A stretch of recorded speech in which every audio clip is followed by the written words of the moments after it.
Salve, salve, galerinha que gosta de saber o porquê das coisas. Sejam bem-vindos a mais um episódio do É Por Isso.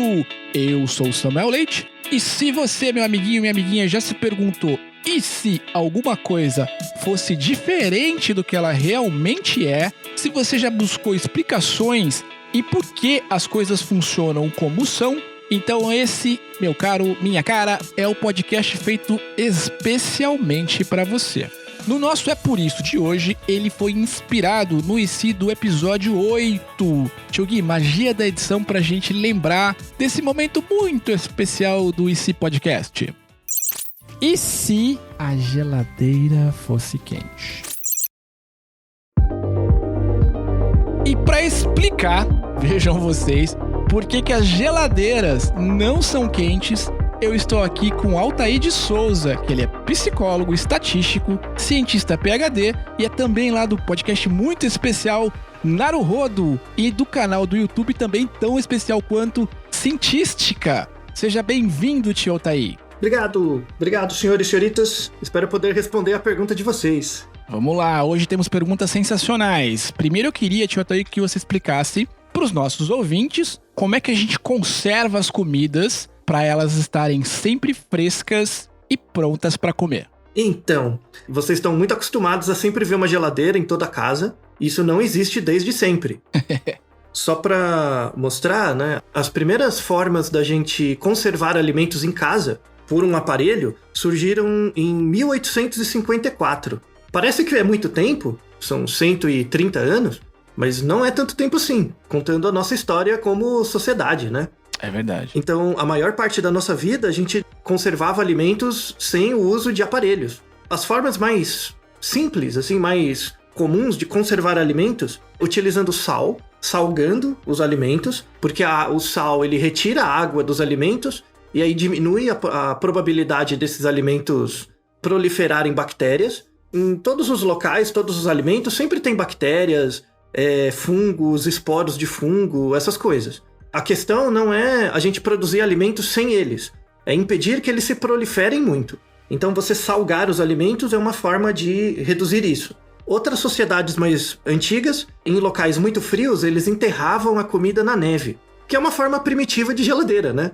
Existem outras formas um pouco mais modernas também, que você pode conservar alimentos por meio de pressão. Isso é um fenômeno chamado pascalização. É como se você colocasse a comida dentro de uma panela de pressão, mas não ligasse o forno. Tem outras formas de aumentar a pressão de recipientes retirando o ar. Ao invés de aumentar a temperatura, eu retiro o ar de um local e faço um mini vácuo.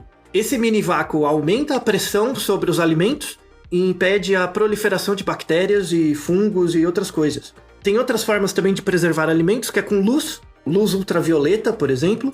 É uma forma de limpeza e preservação de alimentos. E uma forma mais cara, na verdade, é por meio de campo elétrico.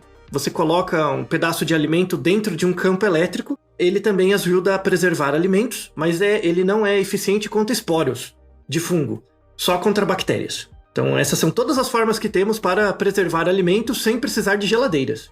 E agora eu queria saber então, não só eu tenho certeza que também toda a nossa audiência, como é que surgiram as primeiras geladeiras clássicas, essas que a gente conhece hoje, e por que elas foram criadas? Então, o primeiro aparelho que lembra uma geladeira foi criado em 1854. Ele, na verdade, não era uma geladeira caseira, ele era uma máquina de fazer gelo. Então, as pessoas antigamente elas não tinham gelo em casa, então elas tinham que ir numa loja comprar gelo. Hoje você tem no posto de gasolina, você pode comprar gelo, né? Era uma máquina muito parecida com aquelas. Então, a única utilidade da máquina era fazer gelo.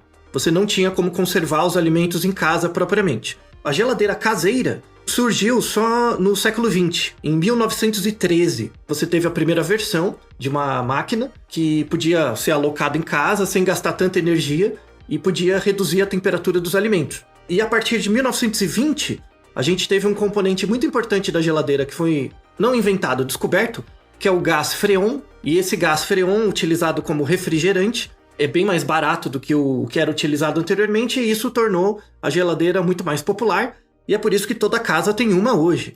Então, a geladeira tem um pouquinho mais de 100 anos, né? Se a gente parar para pensar, 1913. E como que uma geladeira funciona, afinal, né? a nossa pergunta, né? Por que a geladeira não é quente? Na verdade, tem uma parte da geladeira que é quente. Só que é uma parte que você não tem acesso. Mas você pode ter. Então, recomendo como experimento você ir até a sua geladeira e tentar colocar a mão, com a ajuda de um responsável, claro, tentar colocar a mão na parte de trás da geladeira. Você vai ver que atrás da geladeira é quente, apesar de dentro dela ser frio. E isso faz parte do mecanismo de refrigeração. Então, como que a geladeira funciona, né? Primeiro, você tem que entender dois fenômenos, que é a passagem de um líquido para um gás e a passagem do gás para o líquido. Quando você coloca água no fogo, no fogão, e ela começa a evaporar, toda vez que um líquido evapora, ou seja, um líquido se transforma em gás, ele absorve calor. Então você tem que imaginar que dentro da água tem um monte de bolinhas. Quando você aumenta a temperatura da água, essas bolinhas começam a incorporar calor dentro delas. Elas começam a ficar mais energéticas. E elas vão ficando... Imagina você com muita energia. O que vai acontecer? Você vai querer correr, vai querer pular, né? A água, essas bolinhas de água, quando elas absorvem energia, elas ficam com muita vontade de pular. E daí elas se transformam de água para gás. Quando o líquido evapora, ele absorve calor. E tem o contrário. Quando o líquido condensa, ou seja, quando ele é gás e começa a virar líquido, ele libera calor. Então, quando você cansa, você tá correndo. O que acontece com você? Você tá liberando calor, você tá ficando suado.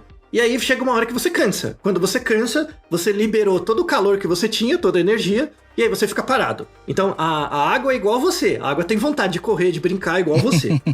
Tem vários fenômenos de exemplo de refrigeração. Então, por exemplo, quando você pega uma garrafa de refrigerante na geladeira e você coloca ela fora da geladeira, ela começa a criar uma aguinha fora. Você já reparou isso, né? Quase como se ele estivesse transpirando ali. Fica só umas aguinhas. Boa. Isso. Por que isso acontece, né? A água, assim, o líquido, né? A umidade que está do lado de fora, né? Que está como gás quando está dentro da geladeira, ela começa a condensar, ela começa a virar líquido. Quando ela vira líquido, ela libera calor. Ou seja, a garrafa começa a esquentar por causa da água que está do lado de fora. Essa água que está fora começa a esquentar a garrafa, por isso que o líquido deixa de ficar gelado com o tempo.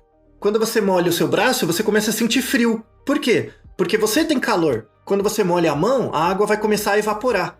Quando ela começa a evaporar, é porque ela começa a roubar calor do seu corpo e evapora. Por isso que você sente frio. Uau! Excelente essa explicação, porque acho que de uma forma prática a gente conseguiu perceber o mecanismo de um objeto gigante como uma geladeira. Hoje a gente tem pequenininhas também, mas a metáfora da mão na água é ótima, viu, tio Otávio? Você conseguiu passar para esse velho tio Samuel aqui um ensinamento tecnológico muito interessante. Pois é. A geladeira de verdade, ela funciona assim. Ela tem basicamente 4 partes, tá? Todas as geladeiras têm essas 4 partes.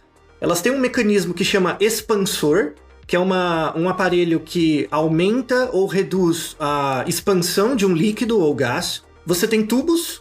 Então, a geladeira tem tubos do lado de fora, que você consegue ver atrás dela, mas tem tubos dentro dela também. Tem um compressor e tem um líquido dentro desses tubos, que é o líquido refrigerante. Então, como que acontece? Esse aparelho expansor, ele vai pegar o líquido, né? O líquido passa pelo tubo todo. Então, tem um aparelhinho que expande o líquido. Quando o líquido expande, ele vai virar gás, tá? Então, ele expande. Então, imagina que tem um tubinho. Dentro desse tubinho tem um aparelhinho empurrando ele. Quando esse aparelhinho empurra o líquido vai expandir e logo ele vai virar gás. Quando ele vira gás, ele absorve calor, certo? Então ele vai absorver o calor da comida que está dentro da geladeira. Então, quando você coloca um prato quente na geladeira, esse prato irradia calor. Esse calor tem que ser absorvido por alguém para diminuir a temperatura. E ele é absorvido por esse líquido, né, que está passando por um cano dentro da geladeira. Então, esse expansor gera a expansão de um líquido, ele vira gás, e nesse mecanismo de gás ele precisa absorver calor, e ele absorve o calor da comida que está dentro da geladeira. Depois que esse gás ou esse líquido passa pelo tubo interno da geladeira, ele vai passar pelo tubo externo. No tubo externo tem um compressor, e é por isso que você ouve a geladeira fazendo barulho de vez em quando. Esse compressor, ele vai pegar esse gás expandido e vai aumentar a pressão dele, para ele liberar o calor que ele absorveu. Quando ele libera o calor, ele vai passar pelos tubos atrás da sua geladeira, e é por isso que atrás fica quente e dentro fica frio. Então, na verdade, você tem o ar passando por um tubo, e esse tubo é regulado por 2 aparelhos. Um deles que aumenta a pressão e outro que diminui. O que diminui joga o ar para dentro da sua geladeira, logo ele absorve o calor, e o compressor ele pega o ar e transforma em líquido, aumentando a pressão na parte de trás da geladeira, por isso que ela fica quente. Então toda geladeira é quente e fria ao mesmo tempo. Excelente, então a gente respondeu de maneira didática, super didática aí, o porquê que as geladeiras não podem ser quentes. Então, tio Gui, é por isso que a geladeira não é quente. Muito obrigado, viu, tio Altair, pelo seu tempo. Foi um prazer. Por essa explicação incrível. E eu queria muito que você convidasse a nossa audiência para conhecer os seus projetos, que são sensacionais. Eu sei que você tem um projeto com o tio Ken Fujioka, olha só, o tio Ken Fujioka tá aqui com a gente. E outras coisas também, eu queria que você contasse para nossa audiência como é que a gente faz para ter outras curiosidades, outras histórias como essa. Então, eu tenho um podcast com o tio Ken Fujioka também, chamado Naruhodô. Naruhodô é uma palavra em japonês que quer dizer entendi. Então, quando você entende um assunto, você fala Naruhodô. É uma palavra em japonês, Ken Fujioka tem ascendência japonesa, e é um nome que ilustra bem. O podcast Naruhodô, ele tem uma iniciativa um pouco parecida com esse podcast, que é responder perguntas que as pessoas mandam pra gente. Só que, em geral, as pessoas que mandam são tios grandes. É verdade. E a gente tem uma frase importante do Naruhodô, do podcast, que é: as crianças não são pequenos adultos, mas os adultos são crianças grandes. Então, os adultos, em geral, têm medo de fazer perguntas, né? E não existe pergunta idiota. Idiota é não perguntar. E é por isso que a gente tenta manter essa curiosidade infantil que todos vocês têm para os seus pais, mães, parentes, amigos e vizinhos, tá? Que são maiores e ficaram bestas porque pararam de fazer boas perguntas. E você também tem um outro projeto, né? Que é o Cientística, não é isso? Isso. O Cientística, na verdade, aí é um outro nível de, entre aspas, divulgação, porque eu sou docente na Escola Paulista de Medicina, né? E já há 10, 11 anos eu dou aulas de metodologia, epistemologia da ciência e estatística para pós-graduação. Então, na verdade, eu até comecei meu caminho na divulgação científica, porque eu sempre fiz divulgação científica, porque eu formo cientistas. Então, na pós-graduação, eu dou aula para alunos se tornarem cientistas. E então eu faço divulgação de ciência para cientista. E aí eu comecei a pensar, por que não dá para fazer para todo mundo, né? É uma questão só do nível de explicação. E aí, graças ao convite do Ken, eu comecei a fazer o Naruhodô. E aí também eu comecei com esse canal no YouTube. Esse canal é bem formação do cientista mesmo, tá? Para quem tiver interesse, se você quiser saber como um cientista faz ciência, aí os vídeos não são bonitos, não, são chatíssimos, mas eles mostram de fato como a ciência funciona. Tá? Fique à vontade e divulgue para outras pessoas também.